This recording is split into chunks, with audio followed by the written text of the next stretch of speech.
we have a friend back from in college that lives in Dallas. So yeah, we've been out there. I've probably been out there like twice. And So what's got you in Texas from Southern Cal? I came out here to save money because I started my tech job in November and I just went crazy with my nieces and nephews. And I was like, if I stay around them, I'm gonna just keep spending money on my nieces and nephews. So I was like, let me come out here to Texas and like save up so when I get back home, I can like, you know, get a condo or something like that. And this conference was, I wanted to go to this conference, so it all worked out. Yeah. Well, luckily, today, Janae, you're going to talk about how the people can make some more money in tech sales. Right, I exactly. I was looking at your background, and it's an interesting tagline: former Best Buy, former customer service, a couple different jobs here and there, got into course careers, and now you've been working in tech sales for nearly 5 months now. So why don't you take us back Yeah. maybe 6, 8 months ago when you were in that range where you're like, okay, what am I doing? How do I find a more stable career path going forward? So that's the thing. So Best Buy was a little further back. I actually got my master's degree in marriage and family therapy or clinical psychology. And so that's what I was doing before. And then my family started a food truck business. And so I helped my dad, Wow. my mom, like kind of get that off the ground. It was a family business. And then here comes the pandemic, like good old COVID, right? So once that happened, it was a struggle. It was hard. And so I had to figure out and decide, am I going to go back into therapy to be a therapist, or am I going to do something different? And personally, like you said, about 6 to 8 months ago, just last summer, I was in a place of not wanting to go back into therapy, not because I didn't like it, because I loved meeting with my clients. It was just more so I didn't like the documentation. And then I felt like it was very chill and laid back. And I'm a very competitive person. Like I have an athletic background. I've been playing softball since I was 5. I played college ball, and I'm just very competitive. And I felt like being a therapist was meeting my needs as far as like wanting to love people. But I was like, there's a huge part of me that's missing. Like I miss sports. I miss being competitive, that drive, you know, that go-getter mentality. And you don't have that as a therapist. It's not really required. So yeah, that's kind of the space that I was in, trying to figure out what my next move was going to be. And I decided, I actually came across, well, not came across Cyrus. Me and Cyrus actually go back. We were both spoken word artists back in like the church and ministry spaces. So we knew each other prior to him being in tech sales. And then I came across the fact that he was just in tech. And that's how I even heard about the tech industry in the first place. And from there, it was just, I did my research and got involved. So, That's really unique because your background, having a master's degree, that basically sets you up and quote unquote qualifies you to do a lot of different things. But with no yeah, traditional sales background, feeling like, hey, this career path, stable, being a counselor, making a great impact, speaking with folks, but maybe too much admin work. I'm not able to scratch that itch of wanting to compete and just yeah, strive for more, maybe, and maybe get paid based on producing. And that's what sales is all about. And it's unique also, on the other hand, having that food truck, which it sounds like may have had challenges with COVID, or maybe it was accelerated based on being able to move around and be outside. But I'm sure you're like, hey, yeah. I don't want to do that either. So what did you feel like you were missing in order to get into tech? Because clearly you're an impressive individual. You're qualified. You've done a lot to improve yourself. Once you realize, okay, tech is what I want, what do you feel like was the gap to then get into tech? Because I think that's a challenge a lot of people have is I don't have a traditional sales background. I don't have any sales Right. experience, no quote unquote credentials. So you've done some customer service stuff, so that sort of translates. But what do you think was the Yeah. gap for you to get into tech sales? It was a few things, to be honest. I was looking for a stable career. Like coming from being a marriage and family therapist, it was like, if I'm not going to do that, I'm not just going to go work at Best Buy. Like I'm not, like I'm And not going people to need do that. Xboxes and PlayStations now. Hey, and I was good at selling those too. I believe Um, it. I don't want to catch you on the back end of the TV section because I'm walking out of there with a 65-inch TV that I don't need. yes, and I probably would have had you with two of them. But no, like it was a very rough spot because I was like, I need, I was like, I'm going to be 30 soon. Yeah, this was last year. I was going to be turning 30 in November, and I was like, I need something stable. I need something that I'm going to do for the rest of my life, which is what I thought being a marriage and family therapist was. And when I made that transition, I was like, what can I possibly do that I'm good at that's gonna pay me what I need as far as my bills and just, like as a 30-year-old woman, I was like, I need to make a change. Like I was just fed up. I was at a place that I was like, I just need to make a decision and figure something out. And I just felt like God just dropped the tech industry in my lap because I had never heard of it in my life. And so um, once I started to do, well, course careers, I know we'll probably get into that, but once I started like learning what this was, I was like, you know what? I'm actually really good at this. Like I'm actually really good at sales. And honestly, not even because of my experience in customer service, really. I would honestly give it credit more to some skills I learned as a therapist, because for one, you have to sell interventions in a sense. Like I knew that I was good at listening to people as a therapist, asking questions to investigate in order to find pain points and then providing them with a solution. Like I seen the parallels and I was like, I'm a great listener, you know? And then also, I do apologetics. And I know a lot of people aren't familiar with what that is, but that's basically, if I had to sum it up, it's like you're constantly handling objections. Like it's just, that's a whole story in itself. People could maybe see that on my Instagram or something, but that's basically what I do all the time. I'm handling objections all the time. That's what I do as a hobby, you know. Yeah, so with a lot of different topics from science to creation to the origin of the universe to all these different things. So, anyways, I'm always talking about those things, and I saw I have a gift in this in validating people and what they think and asking the right questions to see what it is that they need, what would be a good fit for them. And so I saw so many parallels, and I was like, I can do this. Once I learned the actual position and the material, the vocabulary, I was like, this is going to be doable. So, That's a common theme amongst all the successful students that we like to talk to is they reached a point in their life where they just feel like, you know what, I need a change, I need a new opportunity vehicle, and then they see yeah, someone else and they think, oh, I can do that too. And as soon as you reach right. that realization, I can do that too, then it's okay, let's start taking action. Also, you don't hear objections are my fun fact every day. So I I know. like that about you. That's unique. That's unique. So you learned about tech sales from Cyrus. You wanted to be more rewarded for your contributions. You like talking to people, overcoming objections. And of course, you came across course careers where we help students break into Yeah. tech with no traditional degrees, in some cases, no experience, no connections, no job. So how did you get exposed to course careers, and what impact did that make on teaching you the terminology, the Mm. buzzwords, and just what you would be doing, to your point, because you felt like that was what was missing for you to then land a tech job? Yeah, so I heard about it through Cyrus. Never heard of course careers in my life until, Cyrus was posting about it. And he posted about maybe two or three different boot camps, tech boot camps. But course careers was the cheapest one. So of course that was like the first thing that I looked into. And yeah, and it was just within my budget at the time. And so I was like, you know what? I'm not taking no for an answer as far as like failing. Failing's not an option. I'm going to just go for it. I don't care what this course is talking about.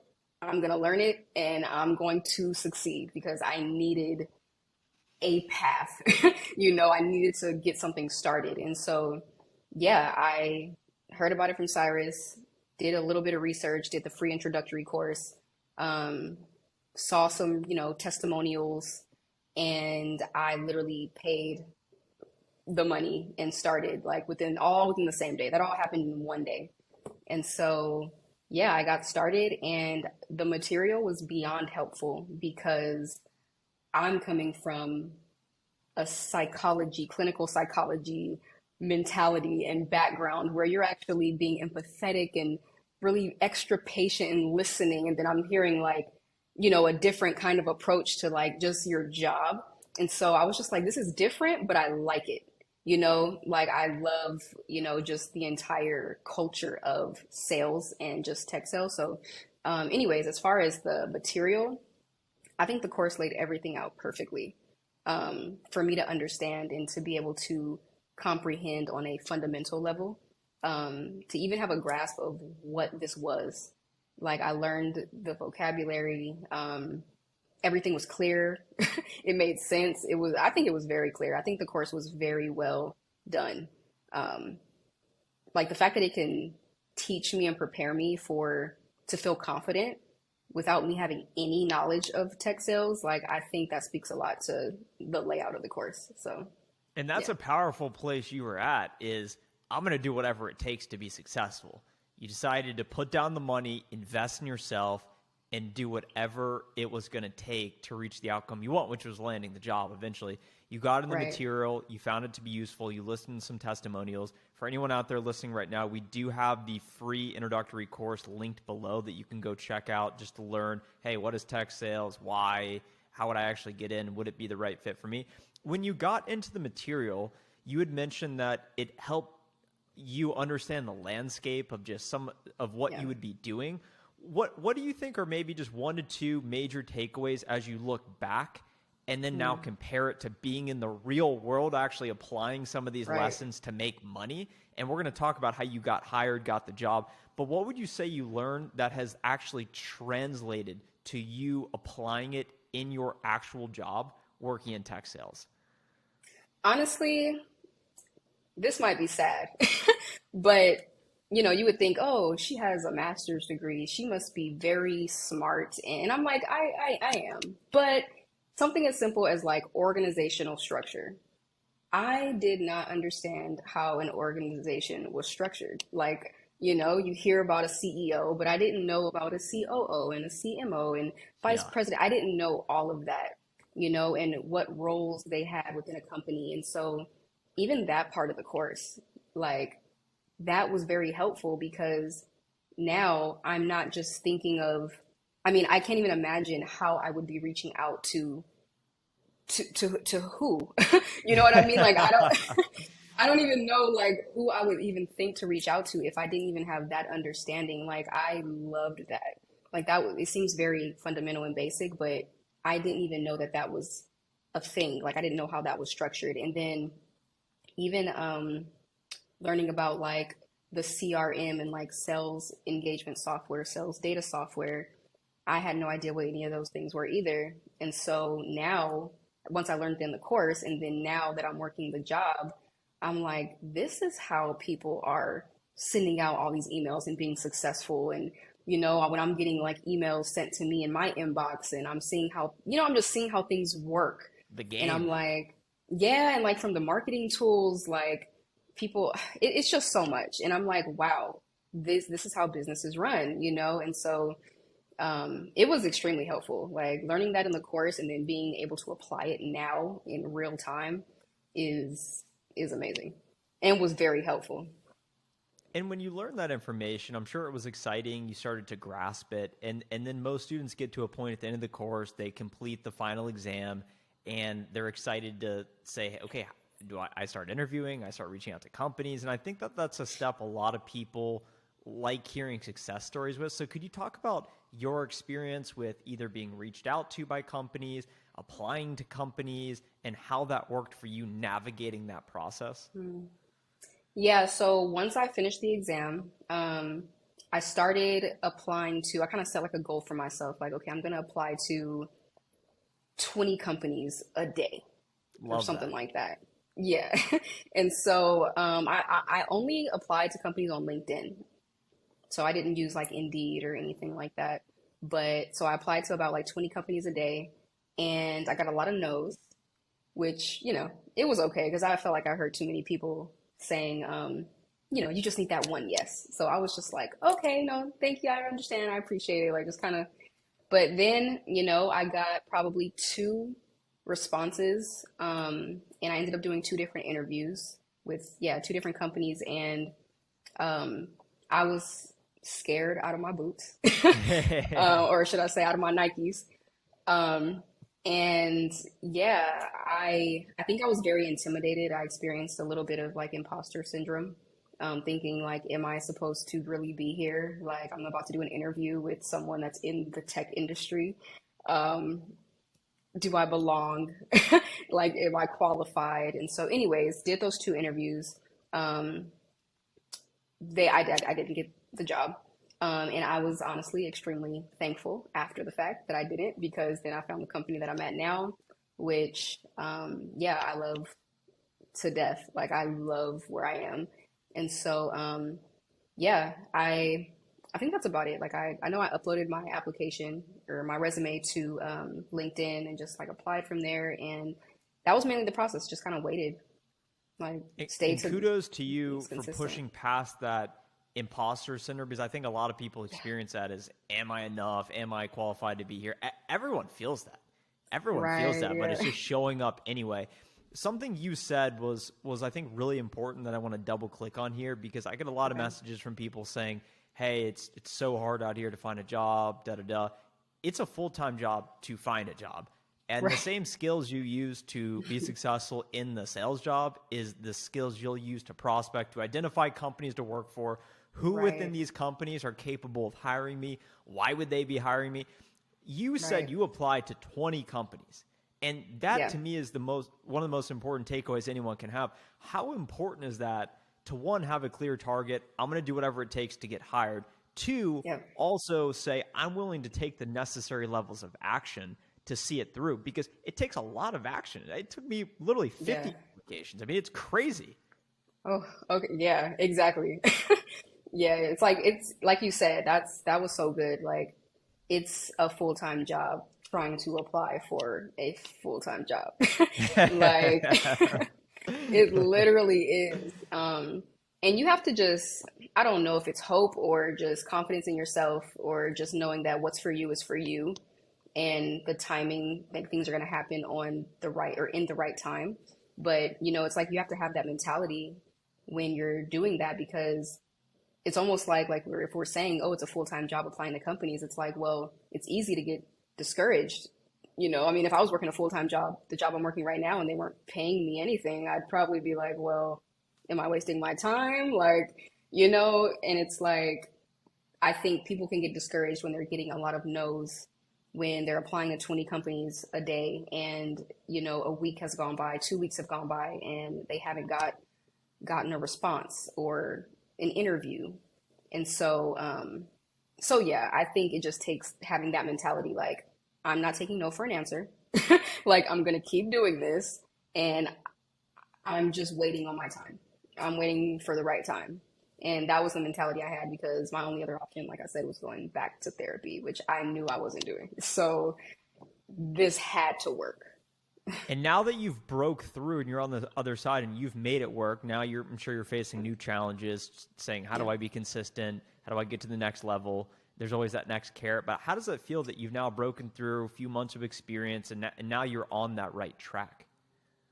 It feels really good. Like it's crazy because it's like I'm in shock on a daily basis. I'm in shock. How do I explain this? It's the weirdest feeling. It's like half of me feels like, okay, you've been doing this since November. It's it's become a part of your routine. Like, get over it. But then the other half of me is like, is this real? Like, am I gonna wake up from a dream one day and just be like, I don't know, maybe I'm back in therapy again? Like, it's mind blowing, and it feels really good to know that this was something that was possible. Um, in such a short amount of time, to be able to really be in this professional space and to be performing well, and for this to be my job, like it's almost like you want to congratulate yourself, like a pat on the back to be like, you did it, like you made this a reality, you have a career, that you actually love and enjoy, it pays the bills. I mean, and there's so much room for growth. It's like, Hmm. it's so overwhelming that I don't know what to do sometimes. Like I just be smiling. So yeah. Well, I'm sure you'll have some folks reach out to you on LinkedIn after this interview. There's always folks commenting saying, share the LinkedIn. I want to reach out. I want to reach out. So hopefully some folks can reach out, and you can put back on you can put back on your therapist hat and say, okay, we'll help you navigate here. But in Right, conclusion, right. so if you could go give yourself your 9 month ago self advice, I know Mhm. it's a big consideration. $500. Do I invest myself? Do I invest in course careers? Do I go somewhere else? Do I just start applying? There's a lot of different options, but what would you Yeah. say to your former self to say, you know what? It's worth the money to invest myself. It's worth learning this information. It's worth going through it because you're a testament to what it could be on the other side if you really apply yourself. So what advice would you give for yourself, and then also parlay that to someone else that's watching that may have been in your shoes, that's currently in your 9 month ago shoes. Right, So right. so think about that dynamic, and let's end on that. Okay, so thinking back to that time, my biggest obstacle was finances and fear. So finances, finances meaning, I was like, for one, is this a scam? Is this something that's gonna work? Am I, should I spend my money on this? Like giving $500 to something like this. But I feel like my the advice I'd give myself with thinking that way would be do your research, get those questions answered. You know what I mean? Like look into the tech industry, just do whatever research you have to do, which is actually what I did, which is why I actually moved forward.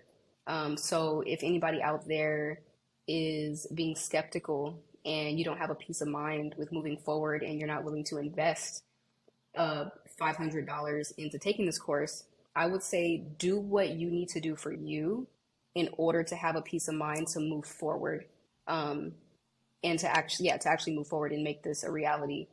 Because if you're skeptical and that's keeping you from moving forward, like there's an answer for that. It's research. Like look into it, put in the work to at least do that, because then you can at least check it off your box to be like, see, I knew it. This isn't real. It's like, but I'm sure you'll find that it is. you know. But also, I would say fear. I think there's a thin line between the fear of failure and the fear of success, and that's something that I was dealing with as well. I was like, okay, should I do this because I know therapy? Like, I know that. I don't like it, but I know it. So I'm like, moving into a new industry, am I going to succeed? Am I going to do well? Am I going to fail? So I think the fear of failure was kind of keeping me a little, just kind of like a little paralyzed to move forward at first. And then also the fear of success, because I'm like, well, what if it does work out and I do well? I'm now in the tech industry and I need to perform well and I'm around all these like smart people, and am I, it's like, am I going to be able to maintain this? Like, or should I just go back to what's familiar and what I know? So my advice with that mentality to my past self would be kind of like what I said earlier, develop the mentality of I'm not taking no for an answer. You know what I mean? Like if you have to struggle through learning a new industry, if you have to struggle through the material, the same way people in college that are learning a new trade or a new skill, like it's okay to not know the answer. It's okay if you aren't familiar with the tech industry. Like it's okay if you have to ask questions or you don't do well when you first get the job. Like most likely you're going to have a supportive team who's going to remind you like you just got here, it's okay, you don't have to know everything, there's trainings for that. Like I would just say don't be afraid of failing because people are there to support you, and then don't be afraid of success because as long as you're like humble enough to admit when you don't know something and you also are a team player and can rely on your team, even even if you don't know something, like you're going to be successful and be able to maintain that success even in a foreign industry. And the longer you're in it, the more it's not going to be foreign, and it's going to just become what you do, and you're going to be successful and you deserve it. Like no imposter syndrome over here. Like you're going to be able to do it. So that's what I would have told myself and what I would tell others. Well said. Well, if there's anything I know, there's someone out there listening, wherever they may be, however they may be listening, wherever they're at in their life, they're going to hear your story, they're going to resonate with it, and it's hopefully going to be enough of a spark in their life to say, okay, now's the time to change. Now let's get the information, let's make the investment, and let's get ourselves in the right opportunity vehicle. So for those of you out there listening, we've linked the free tech sales introductory course below if you do want to go check it out, just to begin doing your research like we've talked about here today. And thank you so much, Juuna'e, for being here today, and hope you enjoy the weekend in Dallas. Oh yeah, thank you. Thanks for having me, Trent. Appreciate it.